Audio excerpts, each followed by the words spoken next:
Muy buenas tardes a todas las personas que nos acompañan el día de hoy. Mi nombre es Mónica Parada de Fundación Alianza Natural Colombia. Reciban un cordial saludo de todo el equipo de la Fundación y bienvenidos a este webinar. Estamos muy contentos de estar nuevamente con ustedes en este nuevo ciclo de webinars Descubriendo el Dosel, una iniciativa que busca visibilizar el dosel y los proyectos de investigación y conservación que adelantan los científicos del dosel en el Neotrópico. Estamos muy orgullosos de poder presentar en esta oportunidad a nuestra expositora del día de hoy, a la doctora Demetria Marta Mondragón Chaparro, quien nos acompaña desde la ciudad de Oaxaca de Juárez, México. Y esta tarde compartirá con todos nosotros muchísima información de interés en su presentación titulada El lado práctico de los estudios demográficos y fenológicos de epífitas vasculares. Demetria es doctora en ecología, profesora del Centro Interdisciplinario de Investigación para el Desarrollo Integral Regional Unidad Oaxaca del Instituto Politécnico Nacional de México, y desde 1995 Demetria se ha dedicado al entendimiento de los factores bióticos y abióticos que regulan las poblaciones de epífitas vasculares, utilizando para ello estudios demográficos y fenológicos. Antes de darle paso a nuestra expositora, quiero recordarles a todas las personas que nos acompañan desde Facebook Live que pueden poner todas sus preguntas y consideraciones en la sección de comentarios de la transmisión en vivo, y estas serán transmitidas a Demetria al final de su presentación. Ahora les dejo en compañía de nuestra estimada Demetria. Hola, Demetria. Hola, Mónica, muy buenas tardes. Público, muchas gracias por acompañarnos. Es un gusto estar aquí. Agradezco a Mónica, a Luis Felipe y a la Fundación el darme oportunidad de compartir un poco de mis experiencias, esperando que les sean prácticas y se animan a hacer este tipo de estudios, ¿no? No, un gusto para nosotros y sabemos que va a ser así y ya se están conectando las personas. Al final tendremos una jornadita de preguntas, entonces todo el espacio es tuyo. Si quieres, empieza a presentar y yo te confirmo si se ve. Perfecto. Un segundo, comparto mi pantalla. Listo. Listo, ahí está. Y en modo presentación. Perfecto. Cualquier cosa, estoy aquí pendiente de ti. Ok, vale. Sin más, comenzamos. Me voy a desconectar de la cámara porque la señal de internet no es muy estable en mi casa, porque ahorita estoy en mi casa y al final me vuelvo a conectar. Ay, bueno, si encuentro por dónde, mejor la dejamos así. Bueno, empezamos. Como ya he dicho, el título de mi plática es el lado práctico de los estudios demográficos y fenológicos de epífitas vasculares.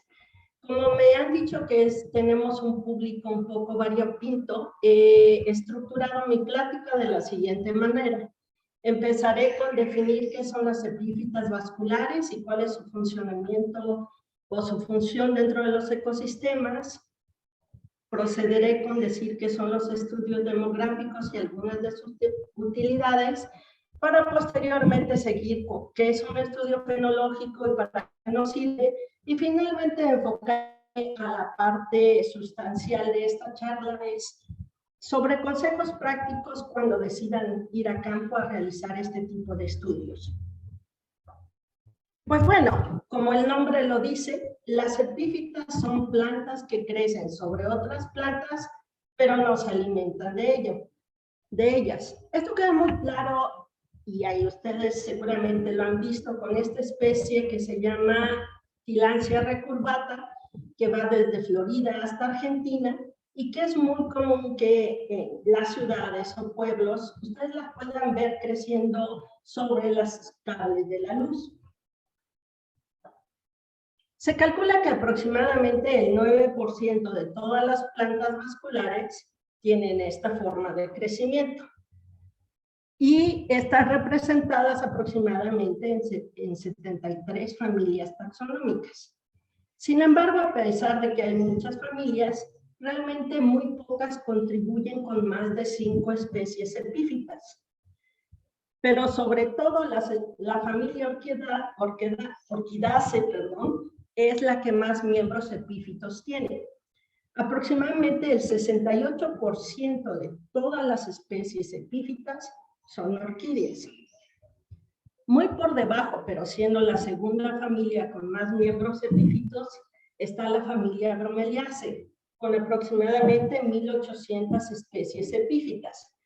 A pesar de no ser tan numerosa como las orquídeas, es donde se presentan las adaptaciones para los ambientes más extremos del epifitismo. Y ya como grupo, los helechos aportan 2.865 especies. Este tipo de plantas son muy importantes para el funcionamiento de los ecosistemas que las contienen, ya que intervienen en los ciclos de nutrientes y agua, y además brindan alimento, agua y refugio a numerosos organismos. Sobre todo las bromelias tipo tanque han sido considerados pequeños ecosistemas, ya que entre sus hojas se acumula mucha agua y materia orgánica, lo que permite la presencia desde protozoarios, bacterias, algas, muchos insectos, pequeños batracios y demás, ¿no? Pero no solamente atraen a invertebrados, bueno, los batracios son vertebrados, también atraen a aves, a murciélagos, inclusive a pequeños monitos que van en búsqueda de insectos o frutos dentro de las epífitas.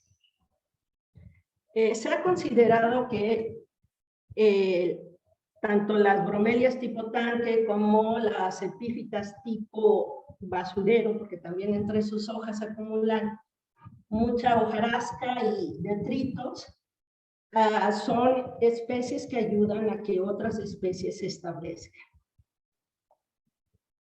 Pero no solamente sirven para el funcionamiento de los ecosistemas, también son ampliamente utilizadas por el hombre. Todo el mundo conocemos que las orquídeas son de las plantas más cotizadas en los adornos ornamentales. En México, el uso de epífitas para las fiestas religiosas y para adornar iglesias y nacimientos son las epífitas. Muchas especies de epífitas, principalmente bromelias y orquídeas, son utilizadas. Por ejemplo, aquí tenemos esta imagen de una iglesia en Semana Santa en donde se utiliza Prostechia karminsky y diferentes especies de bromelias para adornar los templos. También en la medicina china las orquídeas epífitas son ampliamente utilizadas. Y otros usos también son como forrajes. Seguramente hay otros usos, pero aquí no los menciono. Y bueno, ¿qué son los estudios demográficos? Los estudios demográficos son enfocados a evaluar los cambios numéricos a través del tiempo de las poblaciones y cuáles son los factores bióticos y abióticos que están promoviendo dichos cambios. Este tipo de estudios, aunque tiene diferentes aplicaciones, han sido ampliamente utilizadas en el desarrollo de planes de manejo y conservación de especies, ya que nos permiten responder 3 preguntas clave para ello. La primera es, ¿cuál es el estado de las poblaciones? Es decir, ¿la población está creciendo, está decreciendo o está estable? Voy a tomar un poquito de agua. La segunda es, ¿cuáles son los estadios del ciclo de vida más vulnerables o que más impacto tienen sobre la tasa de crecimiento de las mismas? Y por tanto, a las cuales deben enfocarse las estrategias de conservación. Y otra pregunta es, ¿cuáles son las probabilidades de cuasi extinción o que se extinga demográficamente una población bajo diferentes escenarios? También pueden ser utilizadas para determinar cuántos individuos pueden colectar sin afectar a las poblaciones. Es muy importante que ustedes nunca olviden que estos estudios se basan en modelos y los modelos tienen supuestos y la calidad de los modelos depende mucho de la calidad de los datos que ustedes les metan. Este es un artículo por si quieren dar una revisada del estado del arte, de la ecología de las epífitas. Y bueno, pasando a los estudios fenológicos. ¿A qué se dedican este tipo de estudios? Bueno, es al estudio de los cambios recurrentes en el ciclo de vida de los organismos y los factores que lo promueven, como la floración, la fructificación, la dispersión. Y también en animales, migración, por ejemplo, ¿no? Este tipo de estudios ha sido en los últimos años ampliamente utilizado para evaluar cuál es el impacto del cambio climático sobre las poblaciones de plantas. Y esto cómo puede estar afectando con su relación con los polinizadores, porque ahorita algunas especies están adelantando la floración y entonces cuando emergen los insectos que las polinizan, ya no tiene que comer. Otro uso que se le puede dar a los estudios fenológicos es cuando ustedes deciden ir a colectar germoplasma para la conservación ex situ, pues necesitan saber cuándo están disponibles los frutos. También la medicina está pendiente de la fenología de las plantas porque mucha gente es alérgica al polen. Entonces, durante temporada de floración, tienen que estar preparados para este tipo de enfermedades, ¿no? Y bueno, hay diferentes otros estudios más, bueno, usos que se le pueden dar a los estudios fenológicos. Este también es otro artículo por si quieren saber un poquito de lo que se sabe hasta el momento de la ecología, de la fenología de epífitas vasculares. Y bueno, ya entrando a la parte interesante de la plática, vamos a empezar con unos consejos que me gustaría darles para aquellos que se decidan a hacer este tipo de estudios, ¿no? Y bueno, deben de tener muy en cuenta que el forofito o árbol hospedero está afectando el comportamiento demográfico de las epífitas vasculares. Es decir, va a afectar sus tasas de sobrevivencia, crecimiento, reproducción, migración y migración. Por ejemplo, árboles con cortezas lisas van a retener muy pocas semillas y entonces va a haber un poco de establecimiento versus árboles con cortezas muy rugosas en donde es muy fácil que se adhieran las semillas de las epífitas. Entonces es más común encontrar más epífitas en árboles con cortezas rugosas. Pero no solamente son características morfológicas del árbol las que están impactando en las tasas demográficas, sino también físico-químicas, el pH, la capacidad de retención de agua de las cortezas, la calidad nutrimental de sus escorrentías foliares y corticales, también van a tener un impacto sobre las tasas de sobrevivencia, crecimiento y fecundidad de este tipo de plantas. ¿Y por qué es importante tener esto claro? Porque antes de iniciar su estudio, tienen que tener muy claro qué es lo que van a estudiar. Van a estudiar la dinámica en una sola especie de árbol forofito, o en diferentes forofitos, o en todos los forofitos de la metapoblación que ustedes decidan estudiar. Se dirán, ¿qué es una metapoblación? Pues bueno, una metapoblación es un conjunto de poblaciones que están unidas entre sí. Se sabe que las poblaciones epífitas están actuando como metapoblaciones. Sin embargo, a la fecha solamente hay 3 artículos que han tratado de abordar de alguna manera este funcionamiento. Si algún valiente se anima, yo lo apoyo. Hay muchas preguntas de cómo están funcionando estas metapoblaciones. Y también no deben olvidar que los árboles son seres vivos. Se enferman, se mueren y van cambiando con el tiempo. Dado que los estudios fenológicos son a largo plazo, mínimo 4 años, porque para que te publique necesitas 3 años, es importante seleccionar árboles que no estén enfermos y que duren esos 4 años. O también tener en cuenta que a veces al año que regresen va a haber un panal de avispas y ustedes ya no van a poder muestrear ese árbol por cuestión de seguridad. Entonces surge la pregunta, ¿cuántos árboles y cuántas epífitas debo muestrear para hacer un estudio de dinámica poblacional? No existe un estudio de cuántos árboles.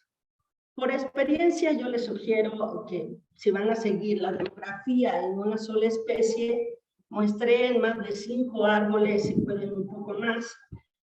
¿Por qué? Porque o puede llegar y puede dar uno de ellos, o puede uno morirse, y en casos extremos se puede llegar a un derrumbe y se lleva a todos, ¿no? Pero me pasó. Pero pues entre mayor número de árboles tengan, mayor probabilidad de que al final de su estudio tengan suficientes datos, ¿no? Y además de que abarcan un poco más de la variabilidad del comportamiento demográfico de esa especie sobre ese forofito. En cuanto a cuántas epífitas marcar para su estudio, si bien no hay estudios dentro del epifitismo, en otras especies sí existe. Por ejemplo, estas autoras determinan que lo ideal es muestrear el mismo número de individuos en las diferentes categorías del ciclo de vida de la especie que estén evaluando. Y de eso yo les sugiero marcar mínimo 30 individuos por cada categoría que ustedes elijan. ¿Y cómo van a llegar a los individuos epífitos? Que esa es una de las grandes limitantes para el estudio de estas plantas. No es tan fácil llegar a todas ellas. Y, pues bueno, ¿qué técnica van a usar? Va a estar muy ligado al tipo de ecosistema en el cual estén trabajando.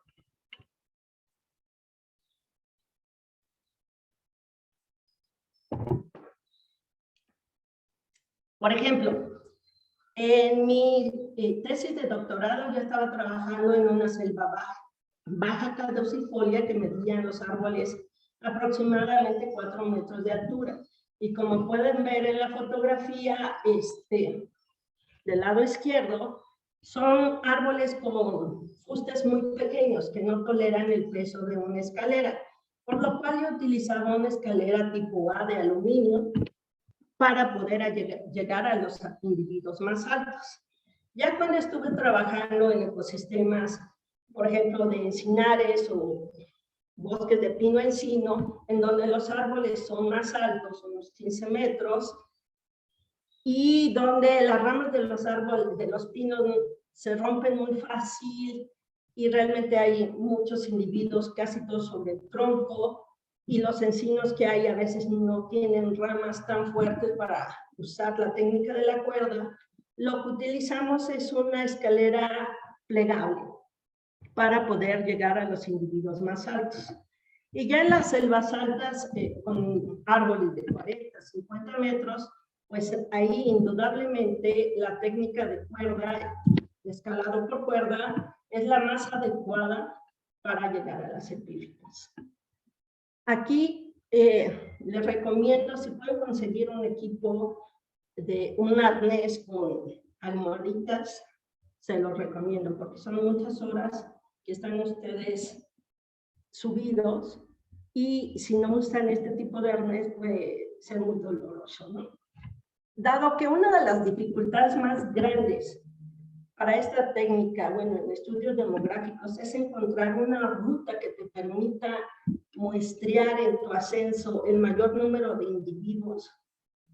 Una vez que lo logras, nosotros nos llegamos a tardar a veces 1 hora, hora y media en poner la línea. Pues ya cuando lo lograste, una vez que acabes de muestrear el árbol, te sugiero que dejes la línea puesta para que en tu próximo ascenso puedas retomarla y seguir la misma ruta, porque vas a seguir muestreando los mismos individuos. Y bueno, También te sugiero que empieces de abajo hacia arriba y que trates de llevar un orden, porque a veces sucede que se cae en la etiqueta. Y entonces si tú llevas un orden de cómo vas marcando y encuentras que la planta 10 tiene etiqueta, encuentras otra planta y luego sin etiqueta y luego otra con etiqueta que dice 12, pues uno asume, ¿no?, que la de medio sin etiqueta es la 11, ¿no? Y esto ayuda bastante porque a veces se caen las etiquetas, como les decía. Y también es conveniente de abajo hacia arriba porque una vez que terminas, pues te pones tu descender y rápidamente estás en el suelo. El marcaje de los forófitos. Es importante poner una seña de cuáles son los árboles que estás muestreando. Porque a veces cuando tú censas, regresas al año y ya no te acuerdas tanto dónde estaban tus árboles. Entonces ponle una señita para que tú sepas que ese es tu árbol y qué individuos vas a estar encontrando en ese árbol. Porque generalmente lo marcas con un número o con una letra y entonces sabes ahí qué individuos epífitos son los que están creciendo. Te recomiendo mucho que lo pongas un poco altito para que la gente no lo alcance, porque la gente es curiosa y los lleva de recuerdo. Y otra cosa, por ejemplo, aquí en Oaxaca, la gran mayoría del territorio es comunal y hay que pedirles permiso para que te dejen realizar el estudio. Y como estos estudios, ya les había comentado, duran de 3, 4, 5 o más años, los que ustedes quieran seguir muestreando, es muy importante tener la mayor certeza posible de que van a respetar los árboles que tú estás utilizando.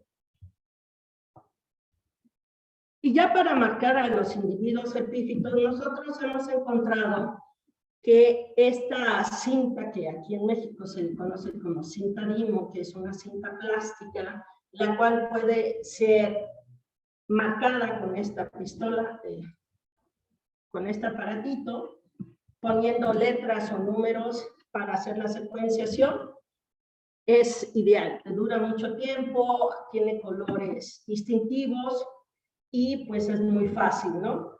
Sin embargo, pues si cuentas con mayor presupuesto, están las etiquetas de aluminio que te las venden por Forestry Supply, pero sí son un poquito caras, ¿no? O ya si te quieres poner muy creativo, pues lo puedes hacer tú tus propias etiquetas o latas, ¿no?, de aluminio. ¿Y qué le voy a medir? Bueno, recuerden que el objetivo es que lo que van a medir va a tener una buena, te va a ayudar a predecir el comportamiento de crecimiento, sobrevivencia y fecundidad, ¿sí? Entonces tienen que encontrar un carácter morfológico que cuando hagas una regresión, pues más o menos te prediga con cierta certeza tu fecundidad o tu crecimiento. Si bien para epífitas, bueno, para bromelias, SOTS y colaboradores hicieron un estudio donde vieron que la longitud de la hoja más larga de la roseta tenía una muy buena relación con biomasa y por tanto el aumento de biomasa, es decir, crecimiento, pues no todas las bromelias son iguales, ¿no? Y no todas obtienen esa roseta preciosa. Entonces, lo mismo que las orquídeas. Y las orquídeas hay con pseudobulbos, sin pseudobulbos, ¿qué más? Que son puras raíces. Tienen una gran diversidad de formas. Entonces, yo les recomiendo ampliamente que la primera vez que ustedes van a censar, se tomen el tiempo de medir todas las características que ustedes crean que pueden estar impactando en las tasas de crecimiento, sobrevivencia y fecundidad de este tipo de plantas. Y que 4 meses después o 6 meses después regresen, vuelvan a medir todas esas características y empiecen a hacer regresiones y vean la que mejor se ajusta y entonces ya el resto de sus censos solamente van a medir esa característica. Bueno, mucho de lo que les estoy diciendo viene resumido en ese artículo. ¿Y qué pasa con los estudios fenológicos? Bueno, aparte de todo lo que les dije que consideraran para los estudios demográficos, en los estudios fenológicos es importante que tengan claro que solamente se pueden estudiar las fenofases, y las fenofases solamente son aquellas que tienen un claro inicio y término del evento. Por ejemplo, en los helechos que tienen frondas deciduas, ahí la producción de frondas sí es una fase porque claramente se ve cuando tiran hojas y claramente se ve cuando inicia la producción de nuevas hojas. En cambio, en bromelias que están produciendo hojas todo el año, no podrían seguir la fenología de producción de hojas. ¿Qué más? También es súper importante que traten de medir variables que les ayuden a explicar ese comportamiento que ustedes están evaluando. Porque ¿de qué les sirve decir inició en mayo y terminó en diciembre si no tienen datos de temperatura, precipitación, ¿qué más? Luz, que les ayuden a tratar de explicar cuáles son los detonantes del inicio de estas fenofases? Cuando sigan la fenología reproductiva de las especies, es muy importante que consideren, y pocos estudios lo consideran, el inicio de la producción de inflorescencia, porque realmente es ahí donde se detona el proceso de floración. Y muchas orquídeas y bromelias, y me refiero a estos grupos, primera porque son de los más estudiados, y como ya vimos al principio, son los más representativos dentro del epifitismo. Pero hacen falta explorar el resto de las familias, el resto de las 70 otras familias, porque en demografía y fenología existen muy pocos datos de las otras familias que tienen miembros epífitas, ¿no?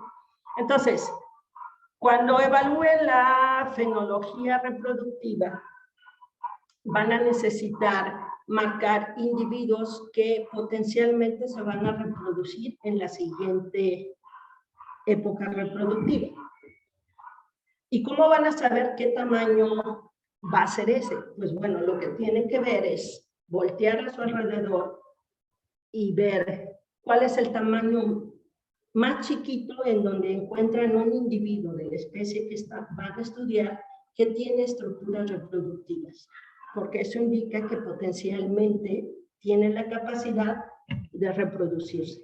Y entonces, ahora sí, ustedes van a buscar individuos no reproductivos, pero a partir de ese tamaño, porque saben que van a tener la potencialidad de hacerlo.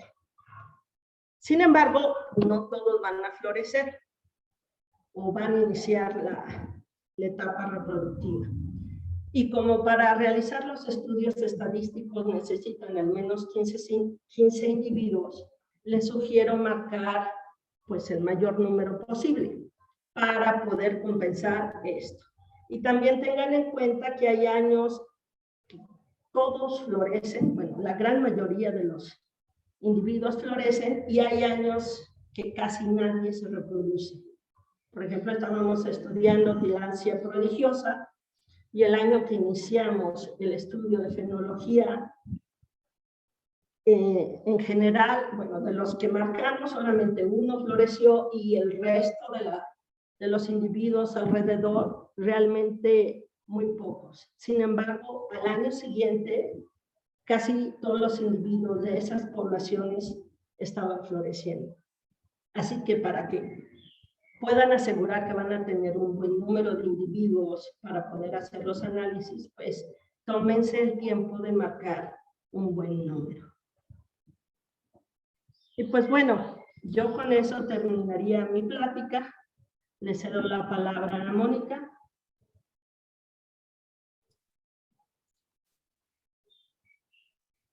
Hola, profe. Hola. Muy bien. Tuviste todo el video puesto y no se te cayó la señal. Qué bueno. Muy bien. No, profe, muchísimas gracias. Fue una clase express, pero realmente toda la información estuvo muy bien recibida. Fue fácil entender, obviamente, con vos sobre las epífitas, su biología, su ecología, su fenología, demografía, los usos y pues obviamente las técnicas pues para poder llegar a ellas. Te cuento que tuvimos una audiencia de Colombia, por supuesto de México, de Perú, de Ecuador. Muchos saludos a la profe. Ahí creo que habían tal vez varios conocidos, varios estudiantes conectados y están todavía. Tengo unas preguntas que hemos venido recogiendo. Luis Felipe está conectado. No sé, pues si me quieres saludar. Porque... Hola, hola, profe, buenas tardes. Qué pena. No te preocupes. Sigo en mi ruta hacia casa. Tuve inconvenientes en el aeropuerto durante varias horas de retraso, pero muchísimas gracias. Excelente webinar. Creo que los consejos que nos dio son súper importantes para todas las personas que son amantes de las epífitas y de su estudio. Entonces, muchísimas gracias. Y también a Mónica por la dirección de este webinar, profe. Muchas gracias. Gracias, Luis. Listo, profe. Entonces, si quieres, arrancamos con las preguntas. Vos nos tocaste algunos datos de porcentajes sobre epífitas vasculares. No recuerdo muy bien si nos pudiste especificar o si existe ese dato sobre qué porcentaje de epífitas vasculares se encuentran amenazadas y cuántas hay endémicas. No di esos datos. Ok. Y te mentiría, en este momento no los Muy tengo. difícil. Sí, o sea, sí te puedo decir que las epífitas son uno de los grupos más amenazados por su gran dependencia en las fuentes atmosféricas de agua. Entonces, como están cambiando mucho eso, los cinturones de nubes, sí están impactando, bueno, se espera que tengan un fuerte impacto sobre las epífitas, ¿no? Y también como el cambio climático está afectando a la distribución de sus forofitos, pues eso también, además de afectarlas a ella, afecta a su casa, ¿no? Y también tiene un doble impacto, ¿no? Pero disculpen. No, profe. Ahí está pues una pregunta más para poder responder entre todos. Profe, dentro de tu experiencia, ¿cuál podría ser como la manera más fácil de relacionar los estudios fenológicos y demográficos para conocer el estado de conservación de las epífitas? Bueno, para eso te recomiendo los estudios demográficos. Si tú haces un estudio demográfico de la especie que te interesa en el lugar que te interesa, porque eso sí, el comportamiento va a variar mucho de un lugar a otro. Entonces, y varía de un año a otro, por eso se recomiendan varios años para que tengas como un promedio. Entonces, con los estudios demográficos puedes tener una clara idea de cuál es el estado de las poblaciones, si tu población está decreciendo, y puedes tener una idea clara de cuáles son las causas. Por ejemplo, cuando estás censando, tú pones que la principal causa de mortalidad fue caída de ramas, o herbivoría, o sequía, porque a veces se secan dentro del mar. Entonces eso también te está ayudando. De estudios fenológicos enfocados a determinar el estatus de conservación, que yo sepa, no hay. Pero, pues claro, lo que sí te puede ayudar a tener una idea de cuáles son los riesgos a los cuales se está enfrentando esa población que tú estás estudiando. Sabemos que muchas de las epífitas son polinizadas por animales. Esa es una de las características como que engloba a casi todas las epífitas, porque con tal diversidad de familias tenemos de todo, ¿no? Pero como una característica del grupo de la gran mayoría, porque llegamos a tener gimnospermas, son que son polinizadas por animales. Y sobre todo las que están siendo polinizadas por insectos, que son de los más sensibles del cambio climático, este comportamiento está causando lo que se conoce mismatch. Entonces, las flores, bueno, las orquídeas están floreciendo antes que su polinizador. Y eso está provocando que no se lleve a cabo, pues, la producción de frutos, ¿no? En ese sentido, pues sí, te daría una idea del riesgo que está sufriendo la población. Súper. Profe, antes de seguir con las preguntas, para que nos veamos un poquito más grandes, no sé si tú puedes detener la presentación. Ay, sí. Eso. Disculpe. Y así nos vemos más grandecitas. Ah, sí, perdón. Eso. Y bueno, entonces, ¿qué tan común o tú crees que es muy fácil o común que por medio de los estudios de epífitas vasculares se puedan registrar nuevas especies? Bueno, es que depende la finalidad del estudio que tú realices. Si quieres realizar un inventario florístico en donde efectivamente vas a ir a checar cuáles son todas las especies que están en un lugar, pues sí. Aunque también fortuitamente cuando tú te subes a censar tus plantas epífitas, que son las que estás estudiando, pues indudablemente te vas fijando de lo que hay al lado, ¿no? Y si yo no soy muy buena taxónoma, entonces aunque me encontrara una especie nueva al lado, no sabría distinguirla, pero alguien más versado en el asunto, pues sí, tú vas subiendo, vas marcando, pero pues te vas fijando en todo, porque por seguridad tienes que estar viendo que no se te haya pasado un panal o que no haya una rama que te pueda picar. Estás alerta, ¿no? Perfecto. Acá tengo otra pregunta. ¿Las epífitas tienen preferencias por algún forofito? Sí, la gran mayoría son generalistas, es decir, la puedes encontrar en una gran diversidad, pero muchas más presentan una preferencia por ciertas especies de árboles. Y hay árboles que de plano no les gustan porque tienen sustancias alelopáticas o cortezas exfoliantes, y hay otros que les son indiferentes, o sea, son neutrales, y su tasa de colonización va a estar en función de la disponibilidad de área colonizable, no tanto por las características del árbol per se. Ok. Espérate que se me perdió aquí. Ya sabemos pues que obviamente las epífitas vasculares son refugios de animales, de las bromelias. Sí. ¿Qué tipo de limitación realiza como nicho? Wow. Wow. ¿Qué tipo de alimentación realiza como nicho? Sí. Pues bueno, como nicho es un... híjole, me agarras en curva, pero de plano de limitación hay un espacio, tiene una cierto tamaño, no pueden crecer más. Y limitación de nicho, la mera verdad no te mentiría porque me inventar tan bueno. Está buena la pregunta. Sí, está buena. Está buena, hay que tenerla ahí presente y ver si se puede, pues se puede hablar con Víctor Hugo Guzmán, quien es el que... Y hacer otra pregunta también, que está relacionado más a aves, teniendo en cuenta pues que puede ser refugio de fauna. ¿Qué propagación existe en aves? ¿Qué propagación? Que me imagino que es como ¿qué propagación? ¿Qué forma de propagación tendrían las epífitas vasculares por medio de las aves?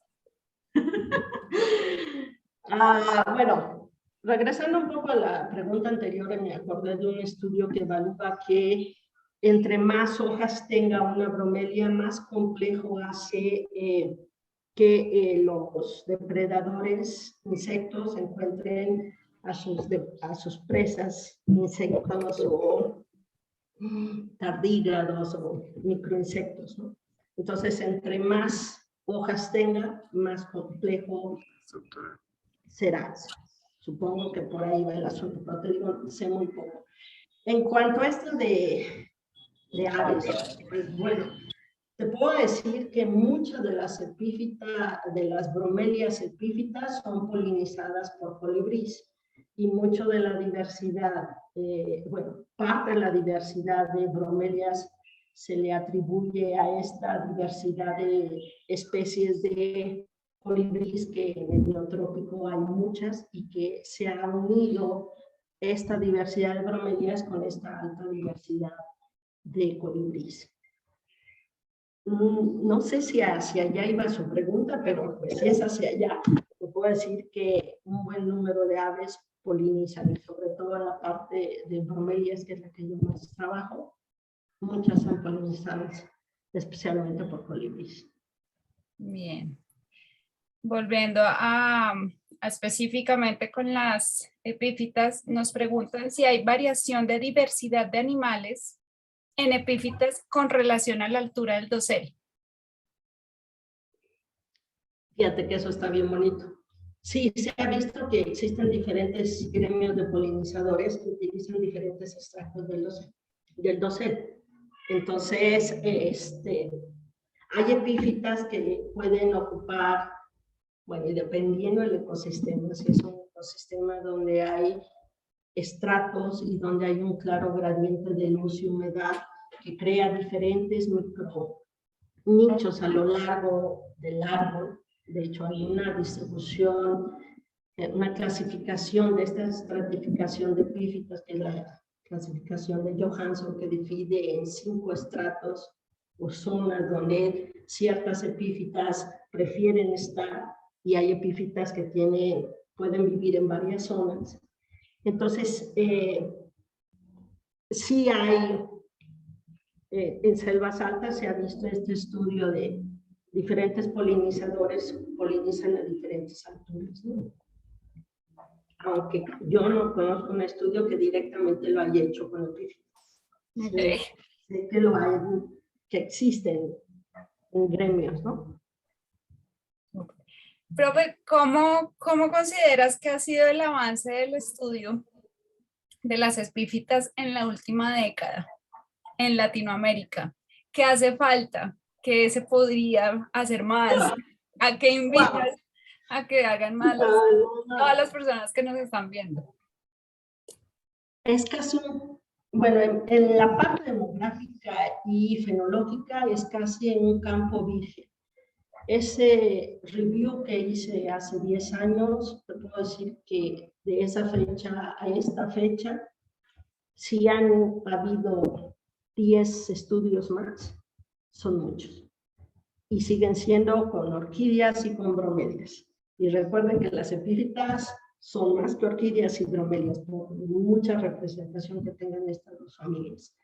Entonces, en estos campos, lo que quieran. Y les digo, la parte metapoblacional, nadie se ha querido meter porque es súper complicado.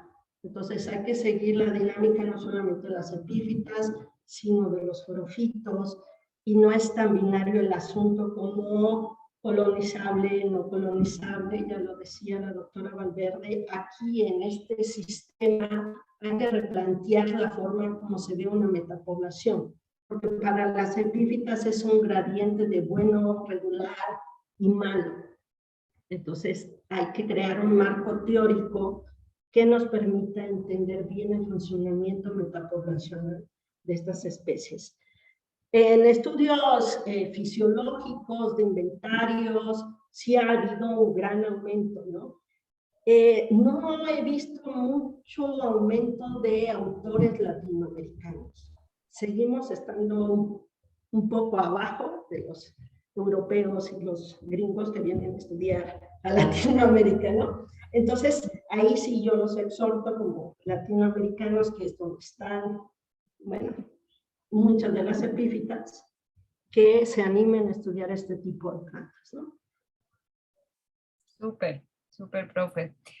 Hay una persona que tiene un interés de contactarse contigo para trabajar temas de epífitas. Si nos permites, podríamos darle tu correo para que Por se favor. ponga en contacto con vos Claro. directamente. Hay una pregunta así, ¿las piperáceas son epífitas vasculares? Hay varias especies, no varias. Sí, muchas, pero no muchas. Hay varias piperáceas epífitas, sí, claro, por supuesto.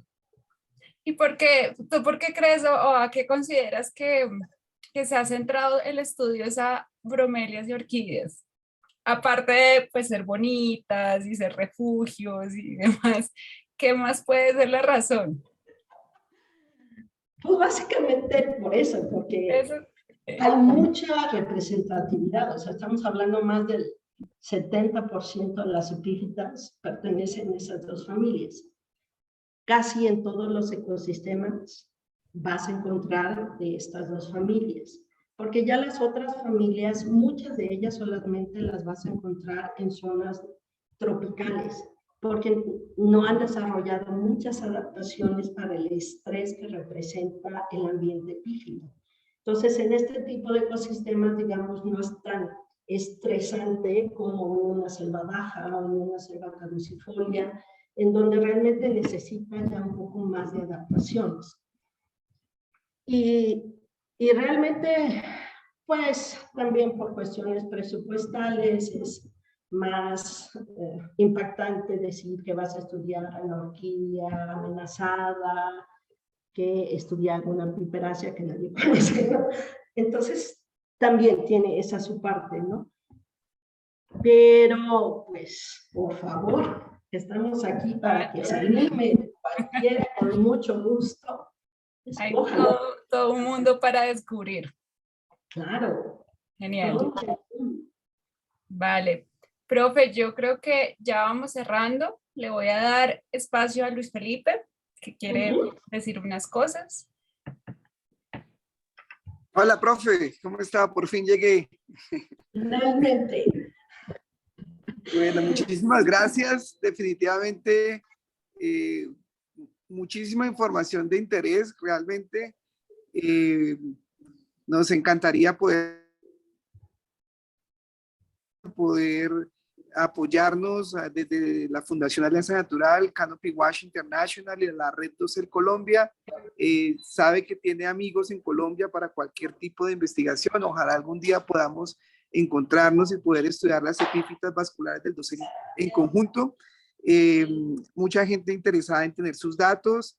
Lo que vamos a hacer es que vamos a poner la información, su información y la información de sus plataformas y de sus artículos en la información del webinar, y también la montaremos en la información del webinar cuando lo subamos a YouTube inmediatamente, ¿vale? Para que todo el mundo pueda acceder y pueda descargar sus artículos y la pueda contactar. Perfecto. Bueno, profe, muchísimas gracias. Espero que más adelante pueda acompañarnos con otra charla, y nuevamente muchísimas gracias y muchos saludos a todos los amigos de México. Muchas gracias, un gusto. Tengan buena tarde. Gracias. Ok, bye bye, chao, chao. Bye. Chao.